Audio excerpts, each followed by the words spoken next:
Assalamualaikum warahmatullahi wabarakatuh. Halo teman-teman, jadi kali ini kita akan menunjukkan cara membuat peta das atau subdas dari peta rupa bumi secara manual yang terdiri dari peta sungai, peta kontur, dan peta penggunaan lahan, yang nantinya ketiganya akan di-overlay menjadi satu peta. Hal ini juga bisa teman-teman lakukan loh, sesuai dengan lokasi daerah tempat tinggal teman-teman. Caranya gampang banget, tapi sebelumnya teman-teman perlu mengerti dulu, apa sih itu das? Daerah aliran sungai merupakan suatu wilayah daratan yang merupakan satu kesatuan dan anak-anak sungainya yang berfungsi menampung, menyimpan, dan mengalirkan air yang berasal dari curah hujan ke danau atau ke laut secara alami dengan punggungan bukit dan pegunungan sebagai batasannya. Teman-teman bisa lihat pada gambar yang ada di depan layar teman-teman.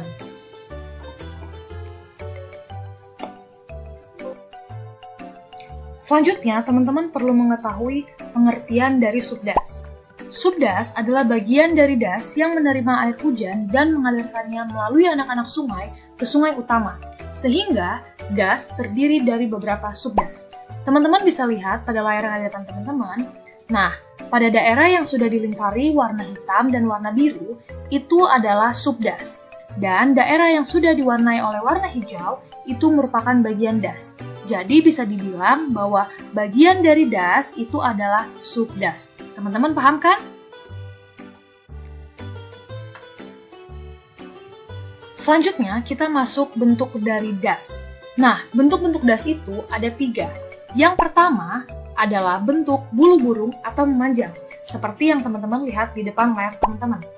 Nah, ciri dari bulu burung atau memanjang, yang pertama memiliki potensi kecil karena anak sungai tidak bertemu pada satu titik dan alirannya tidak sampai bersamaan, sehingga potensinya bulu burung atau manjang ini tidak memuat banjir yang terlalu besar.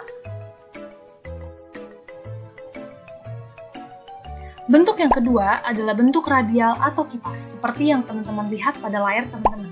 Nah, bentuk ini memiliki ciri yaitu terdiri dari anak sungai yang terkonsentrasi di suatu titik, sehingga di titik-titik pertemuan tersebut akan mengalami debit banjir besar. Bentuk yang ketiga adalah bentuk paralel. Nah, seperti yang teman-teman lihat di depan layar teman-teman.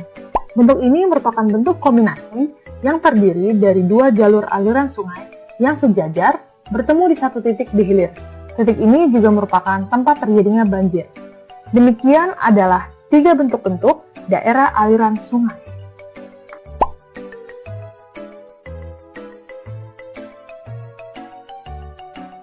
Untuk pengerjaannya, teman-teman memerlukan alat dan bahan sebagai berikut.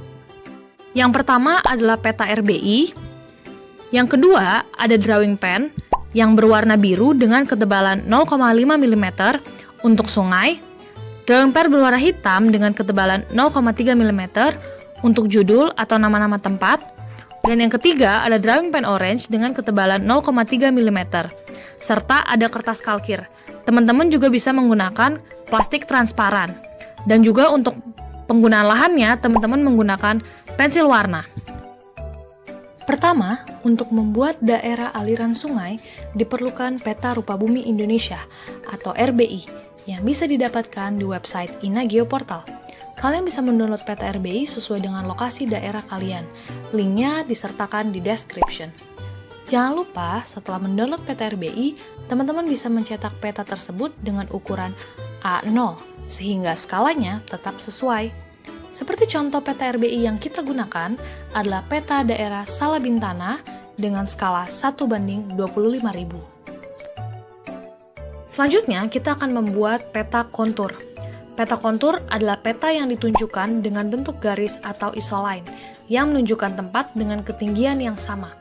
Pada peta RBI, kontur digambarkan berwarna orange. Peta yang kita ambil memiliki interval kontur atau jarak antar kontur sebesar 50 meter. Langkah selanjutnya adalah delineasi das, yakni proses menentukan batas suatu das. Delineasi das secara manual dilakukan berdasarkan peta kontur dengan langkah-langkah sebagai berikut. Yang pertama yang harus dilakukan adalah menggambarkan aliran sungai pada kontur yang berbentuk huruf V terbalik.